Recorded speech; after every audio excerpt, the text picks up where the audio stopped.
क्रांतिकारियों द्वारा की गई सबसे बड़ी डकैती की।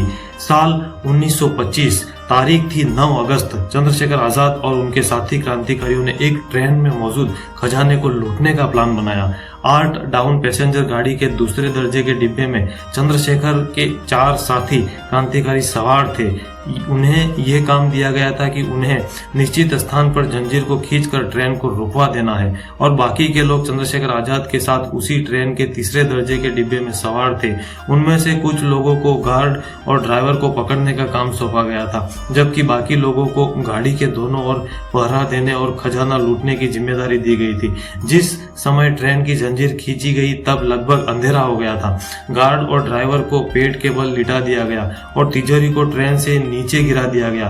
तिजोरी वजन में भारी और मजबूत होने की वजह से उसे हथौड़ी के जरिए तोड़ा गया। तिजोरी भी अशफाकुल्ला खां के हथौड़े की मार के आगे ज्यादा देर तक टिक नहीं पाई थी। इस तरह इन क्रांतिकारियों ने मिलकर अंग्रेजों के उस खजानों से भरी ट्रेन को लूट लिया था। क्रांतिकारी ट्रेन डकैती में आजाद को छोड़कर सभी क्रांतिकारी पकड़े गए, लेकिन चंद्रशेखर आजाद बच निकलने में कामयाब हो गए। इतनी बड़ी ट्रेन डकैती से ब्रिटिश सरकार बौखला गई थी। इसके बाद चारों तरफ क्रांतिकारियों को ढूंढने की धरपकड़ तेज कर दी। आजाद प्रखर देशभक्त थे। काकोरी कांड में फरार होने के बाद से ही उन्होंने छिपने के लिए साधु का वेश बनाना बखूबी सीख लिया था और इसका उपयोग उन्होंने कई बार किया। एक बार वे दल के लिए धन जुटाने हेतु गाजीपुर में एक मरणासन साधु के पास चेला बनकर भी रहे, ताकि उसके मरने के बाद मठ की संपत्ति उनके नाम हो जाए। और परंतु वहां जाकर जब उन्हें पता चला कि साधु उनके पहुंचने के पश्चात मरणासन नहीं रहा, अपितु और भी अधिक हट्टा कट्टा हो गया है, तो वे वापस आ गए। सभी क्रांतिकारी उन दिनों रूस के क्रांतिकारी कहानियों से अत्यधिक प्रभावित थे। आजाद भी थे, लेकिन वे खुद पढ़ने के बजाय दूसरों से सुनने में ज्यादा आनंद महसूस करते थे। एक बार दल के गठन के लिए बंबई गए तो वहां उन्होंने कई फिल्में भी देखी। उस समय मूक फिल्मों का ही प्रचलन था, अतः वे फिल्मों के प्रति विशेष आकर्षित नहीं हुए। लोग उन्हें पंडित जी कहकर संबोधित किया करते थे।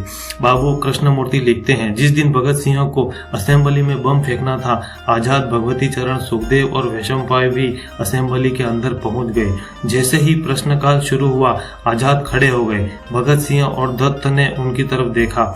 आजाद ने हाथ के इशारे से उनसे विदा ली और संकेत दिया कि वो अपना काम जारी रखें। जैसे ही जॉर्ज शूस्टर ने खड़े होकर बिल के बारे में बोलना शुरू किया, भगत सिंह ने बम फेंका।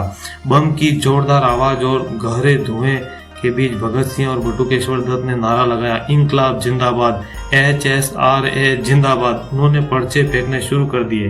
पूरी असेंबली में भगदड़ मच गई। सिर्फ 3 लोग अपनी जगह पर शांत बैठे थे, विठल भाई पटेल, मोतीलाल नेहरू, मोहम्मद अली जिन्ना। चंद्रशेखर उसी दिन दिल्ली से झांसी के लिए रवाना हो गए।